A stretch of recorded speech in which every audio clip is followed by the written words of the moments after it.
welcome to the Glitter Show with me, Jillian Godsil. Today, I'm very delighted to have on the YouTuber and Twitter influencer, JT. JT Invests in You, actually, is the name. So JT, thank you so much for coming on the show today.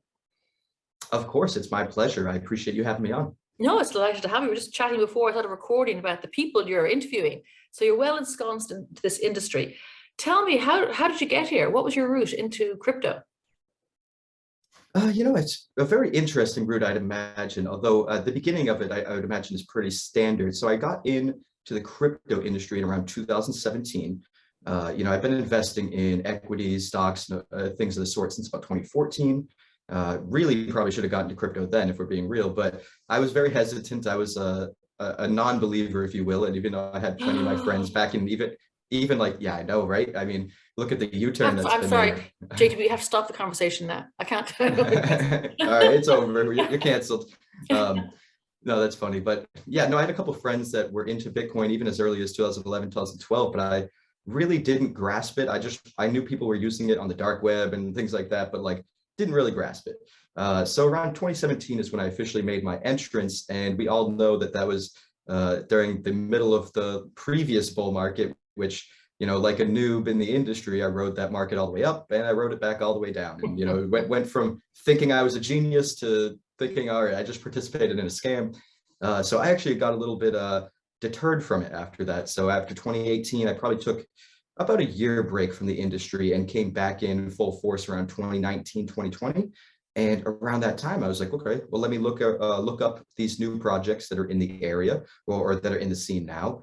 And I stumbled upon Algorand, and it was just around the same time I started my YouTube channel, which was really funny because it was originally intended to be just a general investing channel, just teaching people the ins and outs of just general investing. And I believe my first video was titled "The Who, What, When, Where, and Why of Investing," just a very general educational content type of channel. And then I found Algorand and decided, you know what, I'm going to make a video on Algorand, just one video on Algorand. And someone in the community afterwards sent me about 50 algo in donation just for that one video, which I was kind of blown away by. And that convinced me to make a couple more videos, and it sort of snowballed, a year plus later into, what it has today, which is kind of unbelievable to me because, and as I said, I entered the space just as a hobby, making investing videos, and now I'm interviewing, Stacey Warden, the CEO of the Algorand Foundation, and we started a second channel called The Next Block, where we had Mark Yusko on twice, the founder of Morgan Creek Capital. Fantastic discussions each time, by the way. He's probably my favorite guest so far. But yeah, it's really just snowballed into what it is today, and it's kind of blowing me away every time I think about it. That's so cool. So I'm going to backtrack a bit. You were an equities investor, so your traditional stocks and shares. What was your route into that financial? Did you have come up through a traditional financial route? I've just always been interested in finance and things of the sort. I'm actually going back to school right now for a finance degree. My background is also a realtor as well. So I'm in the real estate industry. Traditional finance was basically just where I started because it's where everyone started. Mm-hmm. Fortunately, at a younger age, I had the investing mindset that a lot of my friends didn't. So of course, at the time you go where everyone else is investing, whether it be mutual funds or ETFs, or, you're getting brave and you start picking individual stocks and what have you. But yeah, that's certainly where the journey began. And then crypto just caught my excitement around 2017. And I guess the rest is history. Yeah, it's so cool. And what was the idea behind becoming a YouTuber? Because you're very successful. You've got a lot of followings, a lot of really interesting videos. I dipped in and out over the last couple of days. So had you been doing YouTubing before that, or was it just something that you said, oh, I fancy doing this? Yeah, it was just something I decided to pick up as a hobby almost. I was just like, why not try? And it's really funny because when I look back at my first videos, I kind of cringe at them because I was like, I didn't really know what I was doing. I wasn't as good of a public speaker. My editing skills weren't as good. My equipment quality wasn't as good. But I will say it was honestly a lot of fun starting out and just like realizing that's like, oh, I can branch out and just do new things. And I think that's part of the reason I became a realtor as well, because it's like, why not try something new, especially if the barrier to entry is so low. Basically, you just need a couple pieces of equipment and an internet connection. You can start making YouTube videos. And I felt the same way with real estate. It was just a couple $100s to get into the class. If you pass the class, you get your license. If you like it, you do. If you don't like it, you're only out a couple $100s. So the barrier to entry for some of these things were pretty low. So that's why I tried them. Okay, interesting. Do you know what I find fascinating is, and you're very brave, so you watch back some of your videos. I do occasionally watch back some of my videos, not necessarily out of like pure choice, but occasionally I'll just get like a notification like, oh, somebody liked this video, and it'll be from 8 months ago, and I'll just click on it just to remember like, oh, what was this video? And I'm like, oh, that sounded terrible, but I appreciate you liking the video. Because I think the problem is that with videos is that the audio bit, the way we sound through our head is different, obviously, coming through a machine. And I know I do a lot of broadcasting here in Ireland. I hate listening to myself. I just go, no. Yes. It's my least favorite part of doing edits on the videos as well. Because sometimes, we'll do these videos, and then unless you have an editing team, you're doing the edits yourself as well. And you end up listening to yourself on the video maybe like 6 or 7 times back just before you put the finished product out there. And yeah, I totally understand that. You're a brave man. So tell me now, JT, Algorand. So was it just pure fluke that you chose that protocol, or were you interviewing some other protocols too as well, and did that 50 algo change your mind totally? Yeah, well, I've always been interested in smart contract platforms, and it really was Ethereum that drew me into the market in 2017. I was not as much interested in Bitcoin. I mean, even though I knew about it, it wasn't really until I understood smart contract platforms and the possibilities that could be built on top of them that I decided to jump in. But even early on, back in 2017, I understood the problems of Ethereum, and I was buying other smart contract platforms like Tezos or Neo, which some people might have never heard of because I remember that. Wasn't Neo the Chinese Ethereum? Yes, exactly. And there was another one which was actually called like ETP, and they were the first one to ever call themselves Metaverse. They were like a Metaverse blockchain in like 2017, 2018. Wow. But that's beside the point. Essentially, what I'm getting at is I've always been looking for alternatives to Ethereum because of the problems that Ethereum has had. And so when I came back into the crypto industry around 2019, 2020, one of the first things I found on Coinbase, in fact, actually, was the 6% staking rewards for Algo. I decided to do a little deeper dive, realized it's kind of home turf for me because I live about 30 minutes away from the headquarters in Boston, which is nice. And, did some digging on Silvio. Of course, I have a lot of respect for MIT and the people that come out of MIT as well. And really, after the deep dive in my first video, it's really been no turning back, honestly. And have you met them in person? Any of the team in person? I've met some of the team in person. I've met Stacy at the last Decipher. I feel like there were a couple others that I met, but it was so long ago that I can't. I've met so many people there, but digitally, I've definitely met a bunch of them digitally. I know I had Paul Regal, the chief product officer, on my show. Stacy's been on the show. Actually, I did find out a couple months ago that a friend of mine that I grew up with, maybe 10 minutes down the street from me when I grew up, he worked on Algorand in about 2019 as well, and then he moved to Avalanche. Now he's just a consultor in the scene, which is really interesting because his journey, he started as a robotics engineer and then transferred into the blockchain industry. So a little bit of a different pathway for him. But I think the only person I've met in person is Stacy. Okay, because Algorand has a big presence here in Dublin. I'm in Ireland. There's a lot of people based here. But funny enough, I met the team, not Silvio now, Chris, who he's in finance side, and Salva, who's since left. But I met them in Dubai, actually. And really? Very impressive. And then afterwards, I organized a meetup for Algorand in Dublin. And it was before the lockdown. And for whatever reason, I don't know, maybe they weren't quite so well known. It was 2019, maybe 2018. Anyway, I'd been sent over a whole bunch of t-shirts and they weren't all taken up. So I'm laughing. I've spent lockdown in activewear with Algorand t-shirts because they're very nice t-shirts. So every so often I'm on a call with someone from Algorand, I go, well, look, I'm wearing your brand. That's funny. So who else have you interviewed from Algorand then that you found interesting? So I think from the actual team itself, I mean, I've interviewed a bunch of projects and developers and coders in the space. Perhaps about the projects. Tell me the ones that you like. Okay. I will say I'm going to give a special shout out to Michael Carpentier, I believe is how you pronounce his last name. He is the CEO and founder of Vesta Equity, which is a company that doesn't get enough attention, in my opinion, on the Algorand blockchain, that is working in the real estate industry, but a little different than some of the better known ones like Lofty AI and so forth. They're basically trying to tokenize home equity, which is a really interesting solution. And actually, through their solutions, there are actually ways where you can almost avoid debt in the first place, just by selling portions of that house to investors while retaining the majority ownership right into it, which is really interesting. Yeah. And he was actually the first person to agree to come on the show as a guest before the quality improved and whatnot. So I have to give a special shout out to him. But otherwise, it's really hard to choose because there's so many fantastic projects out there. The AlgoFi team is terrific. I've had them on several times. The Folks Finance team is terrific. I've had them on several times. But I will say probably my most interesting video was with Paul Riegel, the Chief Product Officer of Algorand, just because he is so technically knowledgeable and he's so aware of the concepts that he's speaking of that he's able to bring them down to a level that everyone can understand them. And I really thought that was like just such that content, that video itself was just such a wealth of information that he brought to the table that that one's probably at the top for me. That is huge. People being able to explain complex things in simple ways. Very great. Absolutely. Talent. So when you're chatting and you're doing your podcast, and I know as a fellow podcaster, you learn so much stuff because you're asking about what they do, whatever. So are you following sort of market trends? Do you have any views on what's happening, like with our crypto winter? And I don't know, do you have any thoughts on what's happening to crypto at the moment?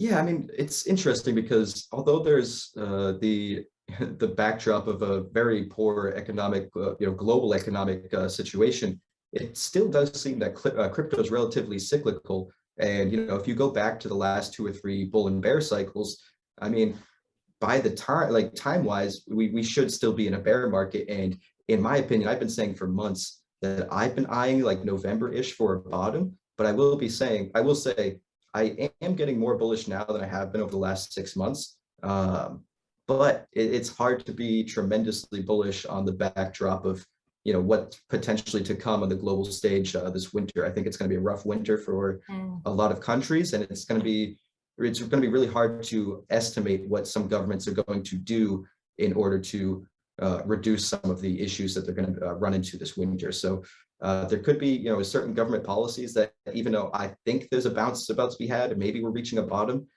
some country could reverse that very easily with just like one policy change this winter. So I'm hesitant to say I'm bullish yet, but I do think we've probably seen the bulk of the downside this bear market. But I'm not a financial advisor, so we'll just keep that as that's certainly just an opinion. I hope nobody trades off of that. And I suppose also as well that a lot of the bear market has been caused by the failure of the CeFi, if you like, the Algro, the Terra Luna, and then the Celsius and the Voyager and BlockFi and all of those ones are sort of like a spiraling thing. So it wasn't even, it was kind of like, I don't know how to describe it. It was like an implosion, I suppose, really, wasn't it? Because it shouldn't have happened. And if that hadn't happened, we maybe have been carrying on in our bull market or even being a bit more stable. Do you have any views about the CeFi failing?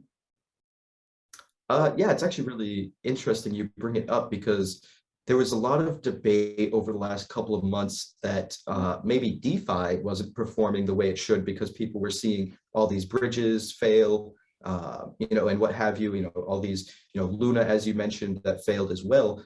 But to your point, there's been a lot of centralized entities, like Celsius and BlockFi and things of the sort that go bankrupt or just hold on to people's money. And throughout all the drawdowns, when the bear market was in full swing and we were seeing 20, 30, 40% drawdowns in weeks, a lot of these lending and DeFi protocols remained solvent while a lot of these centralized entities went insolvent. And to me, over the course of the last 6 months, the bear market, it's really screamed the need and the emphasis for DeFi over CeFi, because I mean, as long as you're using like good and trusted applications, because it's in a permissionless and decentralized world, there's bound to be bad applications out there. So of course, be careful. But the good applications that were built by reputable people that have public auditable code that you can trust, those performed just as expected throughout all of this downturn, and really put a light on the fact that DeFi really could solve some of these woes that centralized institutions suffer from. Yeah, no, very good point. You were mentioning earlier that if any government did something a bit sort of high profile, it could have an impact globally. I just think there was a quote from Gary Gensler, if I'm saying it right, who's the chair of the SEC, and he said, these tokens, they're not laundromat tokens. He's basically saying that these are all securities. So Yeah. How do you think, is the SEC, in your opinion, tackling it in the right way? Is it a bit misguided? What are you feeling about it in the US?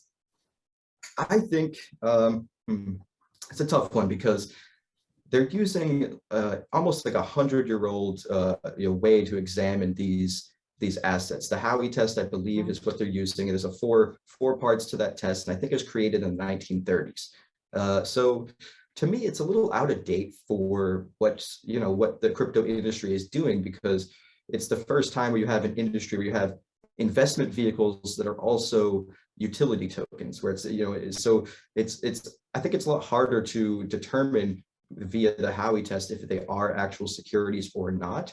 But that being said, I do think just clarity on the issue alone would be nice. And I have noticed he keeps making these statements that a lot of cryptocurrencies are securities, but when he's asked which ones, he's basically just like, well, Bitcoin's not.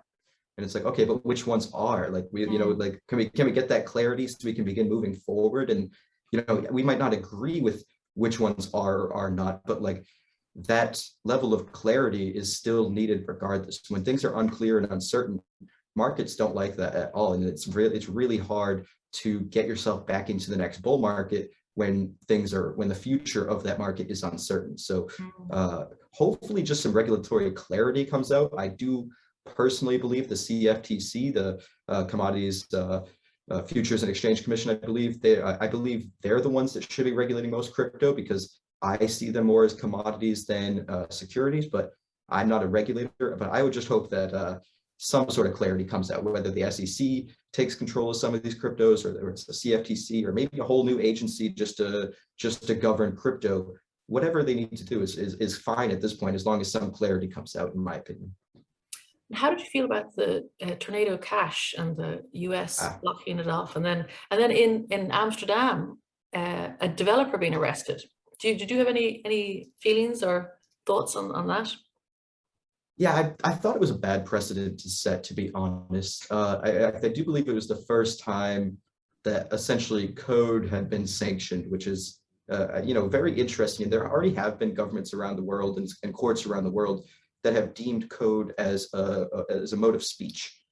So I do think it's an interesting gray zone, in my opinion. And I believe Coinbase just recently announced that they're funding a lawsuit against the government for this very reason. And I certainly support their efforts there, because I think privacy in the space is needed. And I'm sure Tornado Cash might have been used for some illicit things, but if you looked at the numbers, most of it was not. I mean, there's just people that enjoy privacy, and there's many reasons to want things to be private. And I know we use public blockchains, but say you're in a country, even Vitalik came out and made a mention that he used Tornado Cash, so if people weren't aware of a donation he made to people in Ukraine. I mean, he came out and outed himself in support of the movement for Tornado Cash, but the concept is pure. I mean, there's a lot of governments around the world where you could get in trouble if you donate to the opposing political party or some sort of concept that is against the views of your government, and you might want to use some sort of privacy preserving feature in order to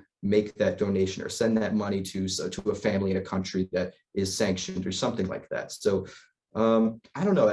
Personally, I do think it was a bad precedent to set, and I hope that we don't go further into the realm of getting rid of all these privacy preserving features on the blockchain. Well said. Finally, then, on a sort of more positive note, with the merge, you said Ethereum was what kind of got you involved initially. So with the merge, do you foresee any good points? Well, obviously gas coming down and proof of stake. Do you see any impediments, or do you just see any good things happening with the merge, ETH merge? I'm hoping it's good things. I'm not technical enough to really put any weight on whether it's going to go well or not go well, or if it's going to be postponed or not. But I do hope it goes well. From what I've read, it's not going to be the panacea that everyone hopes it's going to be.